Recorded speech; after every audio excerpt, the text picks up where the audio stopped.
Hey Brawlers, I'm Mr. Hoodat, and in this video, I'll be showing you how to win with the recently changed hero, Sad Dracula. Sad Dracula's new power makes me categorize him now as a conditional momentum hero.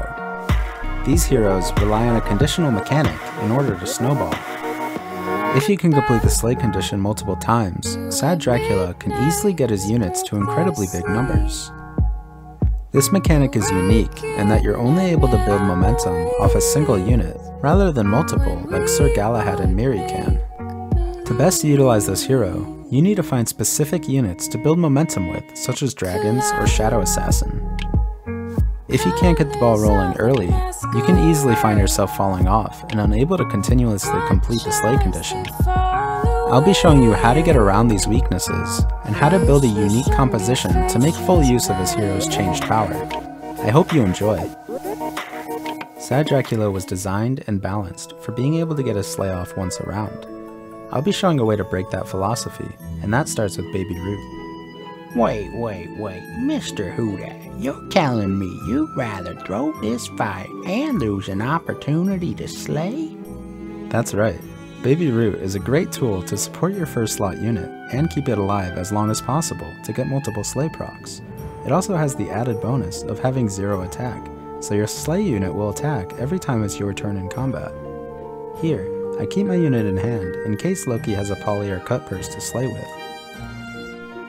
Genie is a good spell to take on 3 gold, as there are 2 spells that can get you a second unit for the turn. I eeny meeny the egg, and then pick up chicken to potentially sell for my priority units later.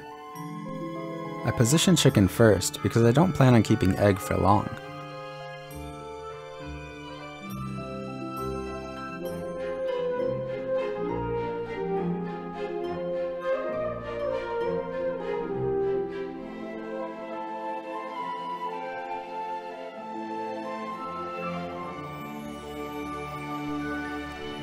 Unfortunately, I missed the slay and my egg breaks. I take a chicken and try to roll for either dragon or sure shot ranger, so I can begin snowballing as soon as possible. I don't find either, and I'm left to take the L with this low roll.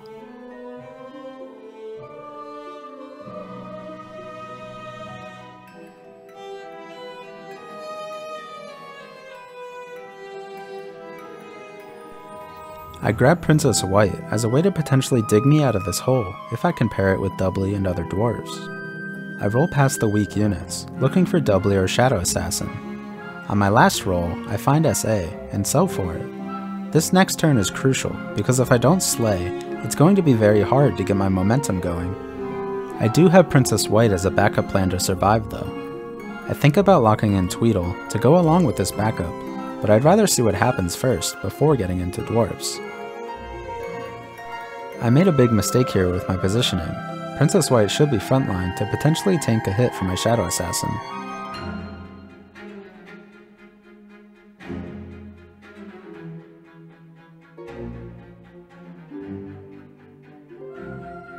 I get my much needed slay off and now can go all in on Shadow Assassin.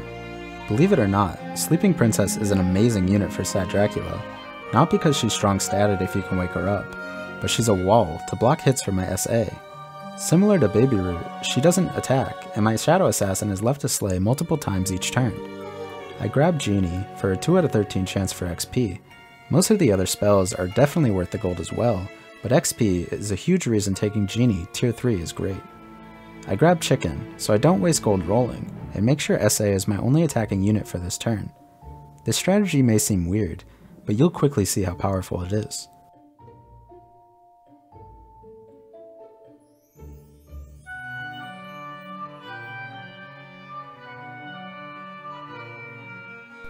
My 6/6 is now a 26/16. Yeah. I grab a second Baby Root and roll into the triple. None of these treasures are helpful, so I skip for gold and cast Wormroot for additional stats. If I had gotten Bounty Board, this strategy gets ridiculous, and I'll not only gain incredible stats, but I'll have a lot of extra gold to roll for XP and additional SAs. This strategy doesn't need any slay treasures to work, but when you do find them, get ready to take some endgame screenshots.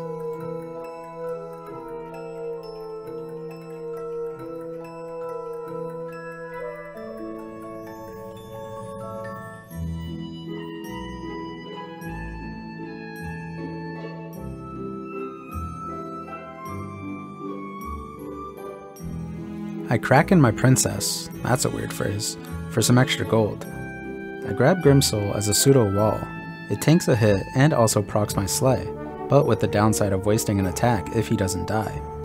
With my rolls, I'm looking for Lightning Dragon or more SAs. The Broccolis aren't very good walls for me, so it's still only Sleeping Princess and Baby Roots to help me on that front.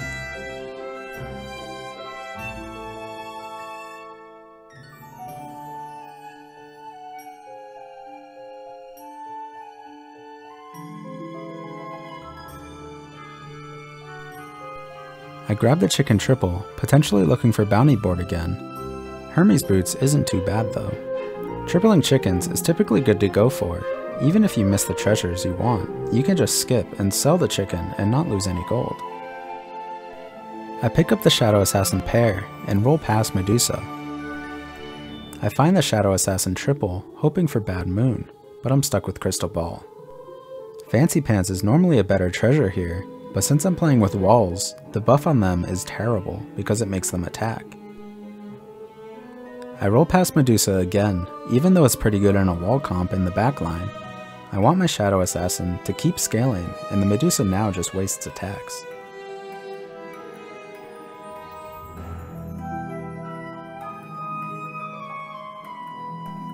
I grab another Shadow Assassin to start scaling an additional unit for the endgame. I grab 2 chickens to speculate for bounty board again, but then roll into another SA that I sell for. These Shadow Assassins do waste attacks, but my 100 attack SA is big enough and I need to scale additional units now for the endgame. Lightning Dragon and Doom Breath are both good units to put in slot 1 now that my SA is big enough to one-shot everything.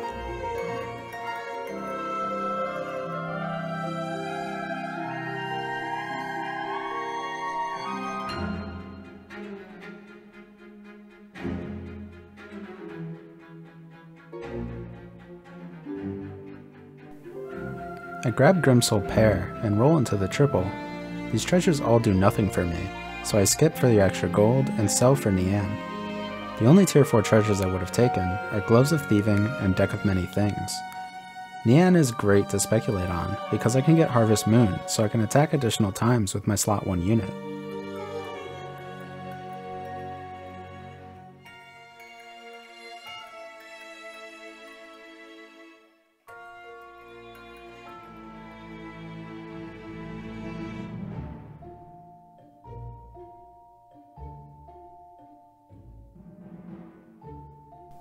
I lose my first fight in a while due to my wasted attacks, but the extra scaling will be worth it later. I roll past a few walls because I want to prioritize my triple on SA or Nian. I find the SA triple and once again miss out on Bad Moon. Helm is decent to keep my first slot unit alive for longer though. I roll into the Nian triple and lock for it, hoping for Harvest Moon.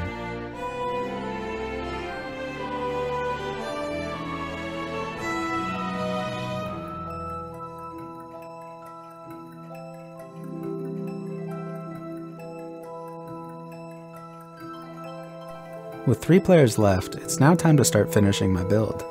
I upgrade my Nian, and although it's not Harvest Moon, Tree of Life is also amazing with walls. I roll past Lightning Dragon because it's too late to start scaling it. I will be looking to scale Doom Breath if I can grab it next turn though. I grab another wall and keep my SA frontline for one last turn despite it being weak to a Medusa. I want additional scaling on my second SA, and with Tree of Life, it's unlikely to die to anything other than Medusa.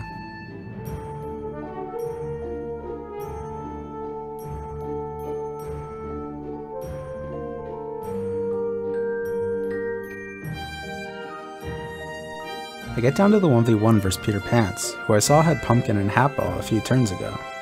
I roll into a Doom Breath, which works well against Pants despite only having 10 attack. Pants struggles with getting health on his units. He'll mostly have high attack that'll be weak to the Doom Breath. I cast Kidnap to potentially steal a 100 attack Spellweaver that might die on the backline.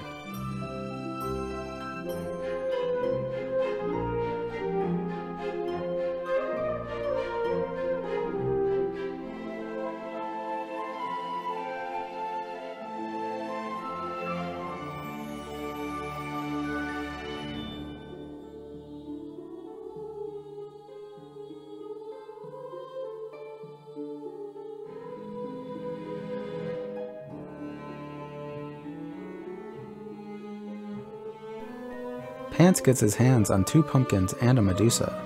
With Hermes Boots and Doom Breath, I'm likely to wreak havoc on his backline before his Medusa can target me. I roll for another wall and find Apple Tree. I think about grabbing Baba Yaga to help Doom Breath scale more, but then I think about all of his units. There's only one unit with higher than 19 toughness, so scaling Doom Breath faster does absolutely nothing for me. Baba Yaga will just be a wasted attack on the backline. I roll past the Baba Yaga and sell for a better wall on Soul Talk. This protects my backline against a potential Doom Breath of his own.